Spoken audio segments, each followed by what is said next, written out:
تو یہاں بھی جو مدار ہے وہ کا ہے؟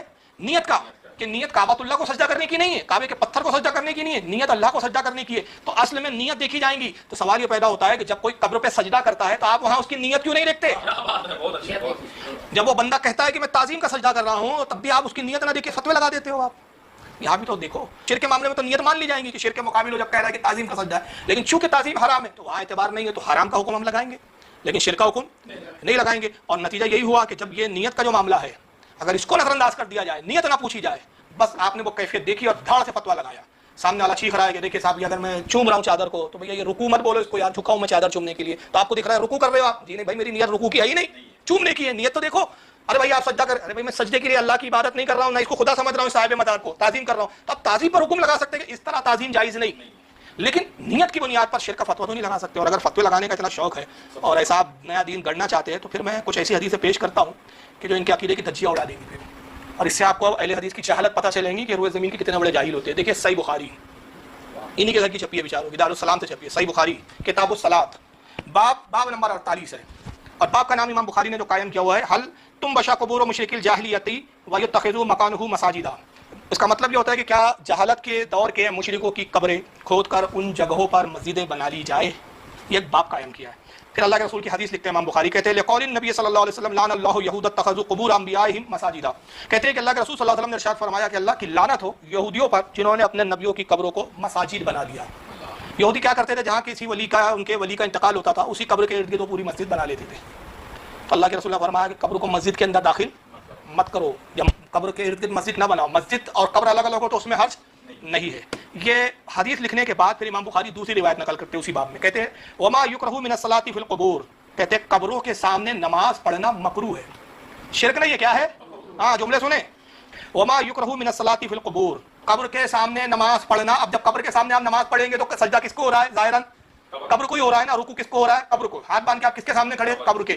مگر یہ مکروہ فرمایا گیا، کیوں؟ کہ قبر کی طرف رخ کرنے کی اجازت نہیں. لیکن آپ پہ شرک کا فتویٰ کیوں نہیں دیا جا رہا ہے؟ اس لیے کہ آپ کی نیت قبر کو پوجنے کی نہیں ہے.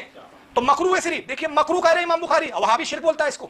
اور پھر آگے کہتے ہیں ورا عمر بن الخطاب رضی اللہ عنہ انس بن مالک یصلی عند قبر. کہتے ہیں کہ حضرت عمر امیر المومنین فاروق اعظم نے ایک مرتبہ دیکھا کہ حضرت انس بن مالک ایک قبر کے سامنے نماز پڑھ رہے ہیں. کون نماز پڑھ رہا ہے؟ صحابی رسول انس بن مالک جو حدیث کے بہت بڑے راوی ہے. سرکار کے 10 سال سرکار کی صحبت میں رہے، حضور کے غلام ہیں 10 سال. کیا وہابڑا زیادہ شرک اور توحید سمجھ رہا ہے، اور انس بن مالک 10 سال رسول کی صحبت میں رہ کے نہیں سمجھے. عمر ابن خطاب نے دیکھا، رہا عمر ابن الخطاب رضی اللہ عنہ انس بن مالک یصلی عند قبر. دیکھا کہ انس بن مالک کیا کر رہے ہیں؟ قبر کے سامنے کھڑے ہو کر نماز پڑھ رہے. وہ قبر رسول کی بھی نہیں تھی، کام قبر تھی. فقال القبر القبر. حضرت عمر نے دیکھا تو آواز دکھا کہ اے انس قبر قبر قبر، یعنی قبر کے سامنے قبر کے سامنے. اب آگے الفاظ انہیں بخاری کے لگاؤ امام بخاری پہ فتویٰ اگر جرأت اور ہمت ہو. امام بخاری کیا کہتے ہیں ولم یامروا بالاعادہ. حضرت عمر نے قبر قبر کہہ کے روکا لیکن نماز دورانے کا حکم نہیں دیا. مزارات پر جانا کیسا ہے؟ جی بالکل ضرور جائیں، میں تو رجوع کر چکا ہوں. ہاں بس صرف یہ کیا کریں جس مزار پہ بھی جائیں نا وہاں کھڑے ہو کے کہیں کہ اللہ یہ جو بزرگ یہاں دفن ہے ان کے چھوٹے بڑے اگلے پچھلے جو یہ چھپ چھپ کے گناہ کرتے تھے جو لوگوں کے سامنے کرتے تھے سارے معاف فرما دیں. اور اونچی بات سے یہ دعا کر رہی ہیں تو ٹھیک ہے آپ ضرور جائیں. قبروں پہ جانے کا حکم ہے تاکہ آخرت کی یاد آئے. مزارات پہ جا کے تو چرس اچھی مل جاتی ہے، میں نے تو نہیں پینی ہوتی، آپ نے پینی ہے تو آپ کی مرضی. وہاں پہ عورتوں کی عصمت دری والا معاملہ ہوتا ہے. کس طریقے سے آپ کو پتا ہے لاہور میں جو بڑا مزار ہے وہ اڈا بنا ہوا ہے بے حیائی کا. تو وہ ایک چیز. اور یہ کوئی ایسا ثواب کا کام نہیں جو آپ نے ضرور کرنا ہے. مسلم شریف میں حدیث ہے قبروں پہ جاؤ تاکہ آخرت کی یاد آئے. قبروں پہ جانے کا حکم ہے اور اس میں عورتیں بھی قبروں پہ جائیں گی. اب بقیہ غرقت جو قبرستان ہے مدینہ شریف کا وہاں عورتوں کو انٹر نہیں ہونے دیتے. میں نے وہاں پہ بھی کہا کہ یہ جو تم نے حدیث لکھ کے لگائی ہوئی ہے نا مسلم شریف کی اور نیچے دعا، یہ تو سیدہ عائشہ کو حضور نے تعلیم فرمائی تھی. جب انہوں نے پوچھا کہ میں قبرستان جاؤں تو کیا دعا مانگوں، تو آدھی حدیثیں تو نہ لکھ کے لگاؤ یار یہاں پہ تم لوگ. عورت کیوں نہیں قبرستان جا سکتی؟ تو وہ کہتے ہیں جی وہ ممانعت ہے. میں نے کہا وہ زوار القبور کی ممانعت ہے جو عورتیں کثرت سے قبرستان جاتی ہیں. اور امام ترمذی نے باقاعدہ اس حدیث کے اوپر بحث کی ہے کہ نبی علیہ السلام نے بعد میں عورتوں کو قبرستان جانے کا حکم فرما دیا اس حدیث کے تحت کہ قبر پہ جاؤ تاکہ آخرت کی یاد آئے. امام ترمذی تو کہتے ہیں یہ حدیث ہے ہی منسوخ، یا یہ حدیث محمول ہوگی اس عورت پہ جو کثرت سے قبرستان جائے، یعنی وہ ہر دوسرے دن جا کے پیٹ سے اپر ڈال کے بیٹھی ہو وہاں پہ. اب جو بیچارے سب کانٹیننٹ سے مدینہ شریف جاتے ہیں، وہ بیچارے تو زندگی میں 1 یا 2 بار ہی گئے ہیں، ان کا دل نہیں کرتا کہ وہ اہل البیت کی قبروں پہ جائیں، صحابہ کرام کی قبروں پہ جائیں.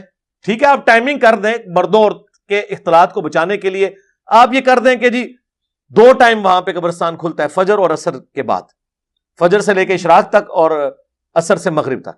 تو آپ ٹائمنگ ڈیوائڈ کر لیں کہ فجر سے لے کر اشراق تک جو ہے یہ عورتوں کا ٹائم ہے، عصر سے لے کر مغرب تک مردوں کا ٹائم ہے. لیکن عورتوں کو قبرستان جانے سے کیوں روکتے ہیں آپ؟ اب تو باقاعدہ میں نے جب اس کے اوپر زیادہ چیخا ہوں، میں نے یہ مسئلہ اٹھایا تو اہل حدیث علماء نے خود فتوے لکھے ہیں، کیونکہ اہل حدیث اس میں تختہ مشق بن رہے تھے نا سعودی حکومت کی حرکت کی وجہ سے. تو ایون شیخ زبیر علی زئی صاحب نے پورا مضمون لکھا ہے کہ عورت قبرستان جا سکتی ہے. غلام مصطفیٰ ظہیر صاحب نے پورا مضمون لکھا ہے، کیونکہ انہیں یہ خطرہ تھا کہ اہل حدیث کے کھاتے میں سارا مسئلہ ڈال رہا ہے. ظاہر ہے عام آدمی سے آپ پوچھیں وہ تو یہ کہے گا کہ وہابی منع کرتے ہیں. ٹھیک ہے، لہذا سعودیہ جو کچھ کر رہا ہے وہ آپ اہل حدیث کے کھاتے میں نہ ڈالیں، ذہن میں رکھیے گا. وہاں وہ کئی ایسی ایکٹیویٹیز ہیں جو اس چیز کے خلاف کر رہے ہیں.